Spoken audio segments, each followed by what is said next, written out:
प्यारे दोस्तों, अस्सलाम वालेकुम। आप देख रहे हैं इरफानी वर्ल्ड यूट्यूब चैनल और मैं हूं मोहम्मद इरफान झारखंड। दोस्तों, आज आप लोगों के लिए एक ऐसी वीडियो लेकर आए हैं जिसको सुनने के बाद, देखने के बाद यकीनन आप सोचने पर मजबूर हो जाएंगे। प्यारे दोस्तों, आज का वीडियो कब्रिस्तान के वो सनसनीखेज मंजर आपके सामने रखेगा दोस्तों, जिसको देखने के बाद यकीनन दोस्तों आपके रोंगटे खड़े हो जाएंगे।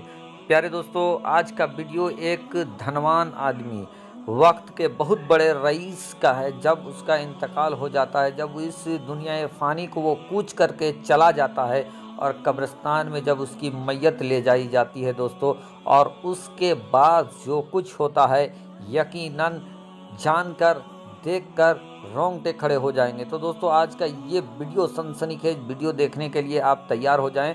उससे पहले दोस्तों, आपसे अदबन गुजारिश करेंगे, अगर आप पहली बार मेरे यूट्यूब चैनल इरफानी वर्ल्ड में विजिट कर रहे हैं तो जल्दी से मेरे चैनल को कर लीजिए सब्सक्राइब, साथ ही साथ बेल के बटन को ऑन कर दें और ऑल नोटिफिकेशन के ऑप्शन को दबा लें। प्यारे दोस्तों, इस दुनिया में अल्लाह तबारक व तआला ने गरीबों को बनाया है, अमीरों को बनाया है, खुशी बनाया है, गम बनाया है, सुख बनाया है, दुख बनाया है, रात बनाया है तो दिन बनाया है, और हर उरूज को जवाल है। जिसको अल्लाह तबारक व तआला गरीबी देता है, एक दिन उसके दिन भी फिरते हैं, और किसी का दिन, किसी का वक्त एक जैसा नहीं रहता है। प्यारे दोस्तों, जो अल्लाह वाले और अल्लाह के रसूल से जो डरते हैं, तो उनके पास चाहे जितनी भी दौलत हो जाए, वो उस दौलत में नहीं डूबते हैं, बल्कि उस दौलत के सामने होने के बावजूद वो अल्लाह और अल्लाह के रसूल के इश्क से कभी गाफिल नहीं होते हैं, और अपने हक से अपनी जो कमाई होते हैं उस कमाई में गरीबों का भी हक जानते हैं और मानते हैं। प्यारे दोस्तों, आज का वीडियो इसी तरीके का एक शहर के एक सबसे बड़े अमीर आदमी का है, जिसको अल्लाह तबारक व तआला ने धन दौलत से नवाजा था। प्यारे दोस्तों, अल्लाह तबारक व तआला ने उसको तमाम तर खुशियाँ दी थी, और वो इंसान भी ऐसा था कि वो अल्लाह और अल्लाह के रसूल के नाम पर खर्च किया करता था।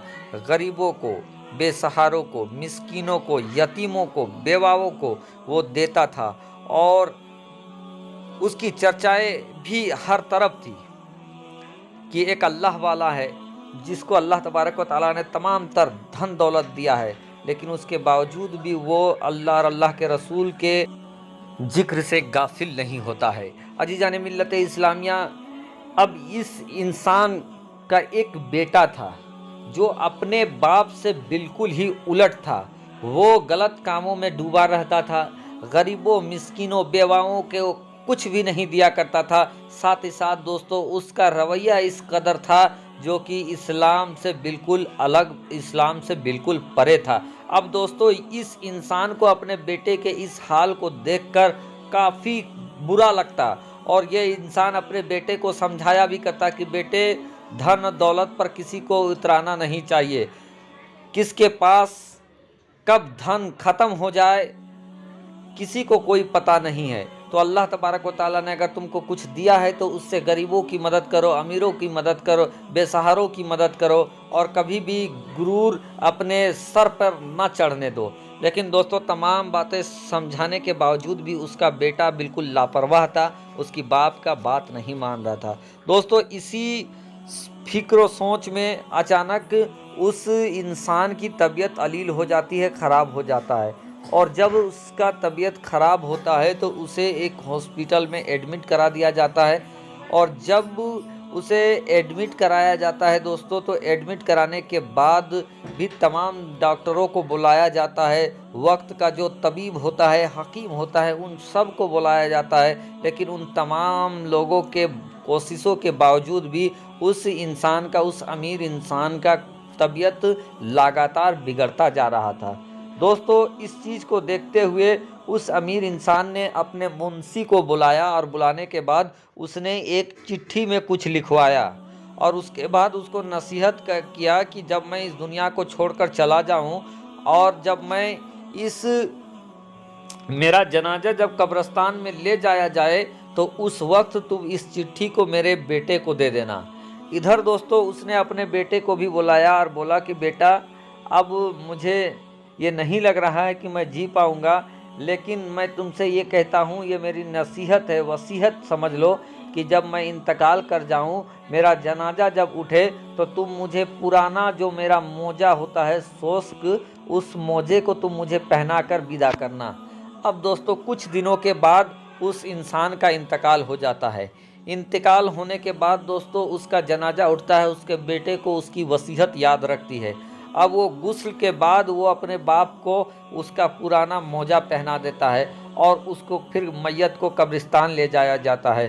क्योंकि दोस्तों वो शहर का काफ़ी बड़ा आदमी था, रईस था, वक्त के तमाम बड़े बड़े लोगों से उसकी ताल्लुकात थे। तो जनाजे में भी कसीर तादाद हुई, बहुत सारा भीड़ हुआ। और जब जनाजा कब्रिस्तान ले जाया गया, नमाज जनाजा की बारी आई, तो इमाम साहब को ये पता चला कि इसको मोजा पहनाकर दफन किया जा रहा है, नमाज जनाजा पढ़ाया जा रहा है। तो उन्होंने ये कहा कि इनके पैरों से मोजा उतारना पड़ेगा, ऐसे में हम नमाज जनाजा नहीं पढ़वाएंगे। अब दोस्तों वहाँ पर विवाद हो जाता है। उसका बेटा कहता है, उस रईस इंसान का बेटा कहता है कि नहीं, ये मेरे बाप का आखिरी इच्छा था कि जब मैं मर जाऊँ तो मुझे मेरा पुराना मोजा पहना देना, तो इसी तरीके से आपको पढ़ाना होगा।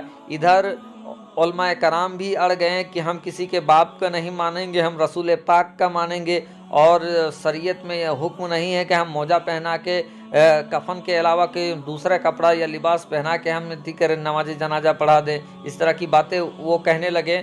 बहरकैफ दोस्तों अभी बहस व मुबाहिसा चल ही रहा था कि उसी रईस आदमी का वही मुंशी आता है और जो चिट्ठी उसके बाप ने लिखवाया था उसको उसके हाथ में दे देता है, उसके बेटे के हाथ में। अब उसका बेटा उस चिट्ठी को खोलता है और खोलकर पढ़ना स्टार्ट करता है। जैसे ही पढ़ना स्टार्ट करता है, उसके पैरों के नीचे से ज़मीन हिलने लगते हैं।